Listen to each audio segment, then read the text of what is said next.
को चमत्कारिक मानने से मना कर दिया, इस पर आप क्या कहेंगे? ये समय डिसाइड करेगा कि वो संस्कृत के किसी श्लोक को नहीं पढ़ सकते, प्रेमानंद जी महाराज को कहा है। तो हो सकता है कि भगवान की माया ने करवाया हो। इन्हीं के शिष्य बागेश्वर धाम वाले, या फिर अभी बीते दिनों एक मामला है, एक वीडियो वायरल हुआ जिसे पुराना बताया जा रहा था। इसके लिए आप हमें क्षमा करिएगा, इस प्रश्न का हम उत्तर नहीं दे पाएंगे। चमत्कार है जी, मैं चैलेंज करता हूँ प्रेमानंद जी, एक अक्षर मेरे सामने संस्कृत बोलकर दिखा दें बस।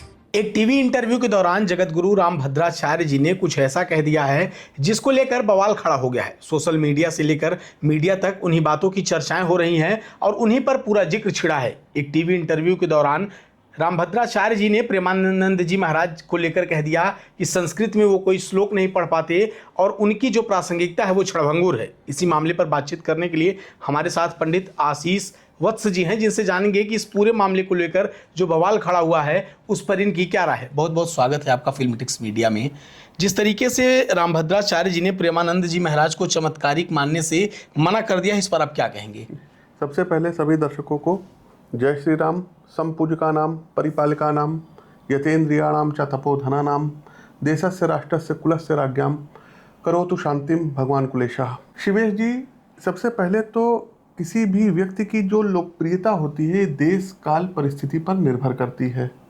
तमाम पहले भी देखिए संत महात्मा जो है इस पवित्र भारत भूमि में उनका जो है प्रादुर्भाव हुआ, उन्होंने भी आलोचनाओं का सामना किया। कबीरदास जी थे जी, उनके समय में भी उन्होंने बहुत आलोचनाओं का सामना किया। तुलसीदास जी थे, सूरदास जी थे, रहीमदास जी भी थे।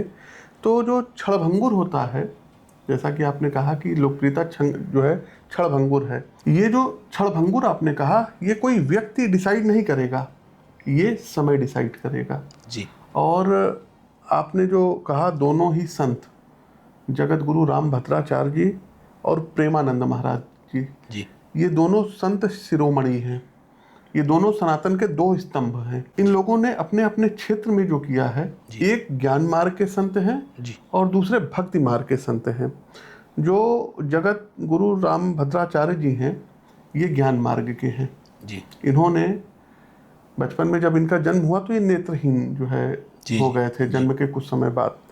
तो उसके बावजूद भी इन्होंने अथक परिश्रम करके बिल्कुल इन्होंने वेदों पुराणों की जानकारी, पुराणों का, उपनिषद का, रामायण का और अभी जल्दी ही इन्होंने एक महाभाष्य लिखा था पाणिनि की अष्टाध्यायी पे, जिसको प्रधानमंत्री नरेंद्र मोदी जी ने जो है विमोचन किया था, उनको सम्मानित भी किया था। दूसरा, प्रेमानंद महाराज जी की लोकप्रियता की हम बात करते हैं। प्रेमानंद महाराज जी आज के आप मतलब युग में देखिए, यूथ उनके पीछे बिल्कुल पागल हुआ पड़ा है और वो क्या कहते हैं, वो ब्रह्मचर्य पे जोर देते हैं। वो बोलते हैं कि व्यसनों से दूर रहो। व्यसन क्या होते हैं? मांस मदिरा का आप सेवन मत करो, दारू शराब बियर सिगरेट ये सब मत पियो, माता पिता की सेवा करो। और करोड़ों में उनकी फैन फॉलोइंग है। हमारे तमाम दर्शक जिनकी हम पत्रिका देखते हैं, तमाम लोग उनसे बड़े प्रभावित हो, तमाम बच्चे उनकी बात बहुत मानते हैं। हमने खुद ये चीज़ रियलाइज़ की है कि हमारे जो भी जानने वाले लोग हैं पत्रिका का विश्लेषण करवाते थे, जिन लोगों को जो है बहुत नॉनवेज पसंद था वो सब छोड़ करके अब कृष्ण भक्ति की तरफ वो रम गए हैं।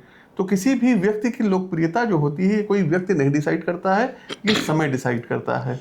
रामभद्राचार्य जी ने ये भी कहा है कि वो संस्कृत के किसी श्लोक को नहीं पढ़ सकते, प्रेमानंद जी महाराज को कहा है जी। क्या कहेंगे? शिवेश जी देखिए, संस्कृत ज्ञान निसंदेह बहुत ही अनमोल है, इसकी कोई तुलना ही नहीं है।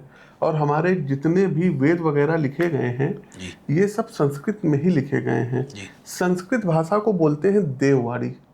लेकिन मेरा अपना मानना है कि किसी भी व्यक्ति का मूल्यांकन भाषा से नहीं होना चाहिए। तमाम ऐसे साधु संत महात्मा हैं जिनको संस्कृत का बहुत अच्छा प्रचंड ज्ञान है और तमाम ऐसे लोग भी हैं जिनको संस्कृत का ज्ञान है लेकिन वो भी बहुत अच्छे संत हैं, वो महात्मा हैं। तो भगवान के भक्ति के लिए भाषा के ज्ञान का होना कोई भी जरूरी नहीं है। आजकल हम लोग भक्ति मार्ग पर चल रहे हैं जी। सब लोग कहते हैं भगवान का नाम जप करो, फलाना मंत्र करो, ये करो वो करो, ठीक है। संस्कृत देववाणी है, कायदे से तो इस देश में फिर संस्कृत ही चलना चाहिए, लेकिन हिंदी चल रही है। लेकिन फिर भी देवता मानते, देवताओं भारत भूमि जो है ये देवताओं की भूमि है जी। और हम लोग जो प्रार्थना करते हैं ईश्वर उसको सुनते हैं। भगवान जो होते हैं ये भाषा के भूखे नहीं होते हैं, भगवान भाव के भूखे होते हैं। कई संत हैं जो रामभद्राचार्य जी की उस टिप्पणी पर उनकी निंदा कर रहे हैं, इस पर आप क्या कहेंगे? देखिए, दोनों ही संत जो हैं, प्रेमानंद महाराज जी और रामभद्राचार्य जी महाराज, दोनों ही सनातन के ऐसे सूर्य हैं। और ये प्रश्न जो आपने हमसे पूछा है, तो हमारी ऐसी कोई हैसियत ही नहीं कि हम इस बारे में कोई टिप्पणी कर सकें, क्योंकि इनके बारे में कुछ भी बोलना सूरज को दीपक दिखाने के समान होगा। दोनों ही संत शिरोमणि है।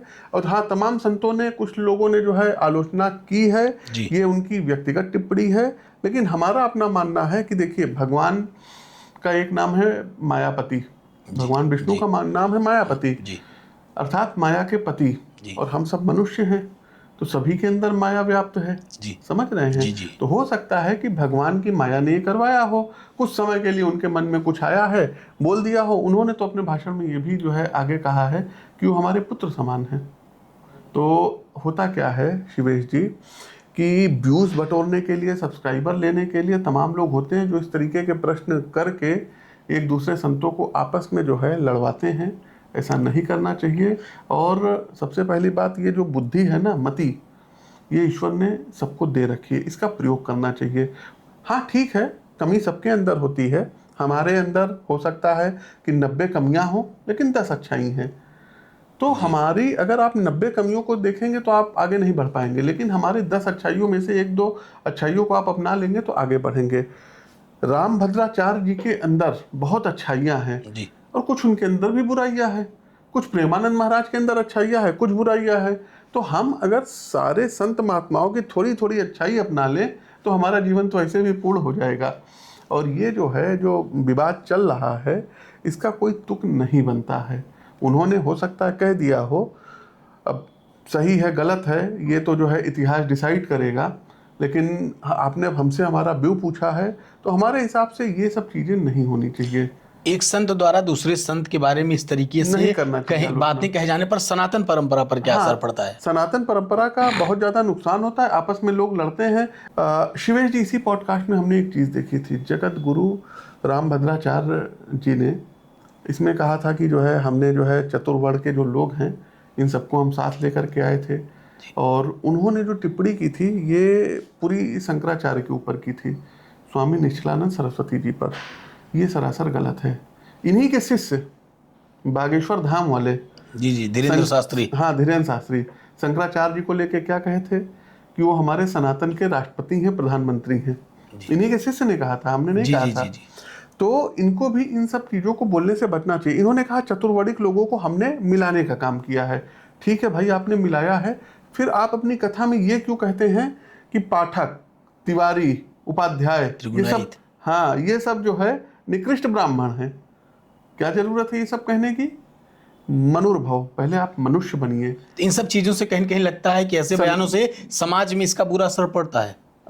बिल्कुल पड़ता है, बिल्कुल हमारे हिसाब से पड़ता है। ये सब चीजें होनी ही नहीं चाहिए। हम सब हिंदू हैं, हम सब हिंदू हैं। जाति पाति पूछे नहीं कोई, हरि का भजे सो हरि का होई।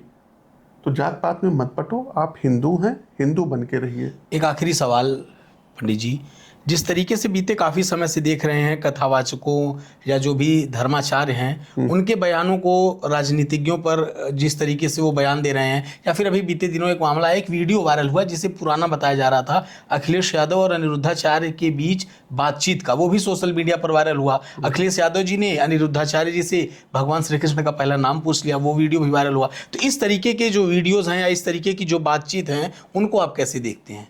शिवेश जी, मैं बहुत छोटा व्यक्ति हूँ और मैं इस, अभी जो आपने प्रश्न पूछा है, इस प्रश्न के उत्तर देने का अधिकृत व्यक्ति नहीं हूँ।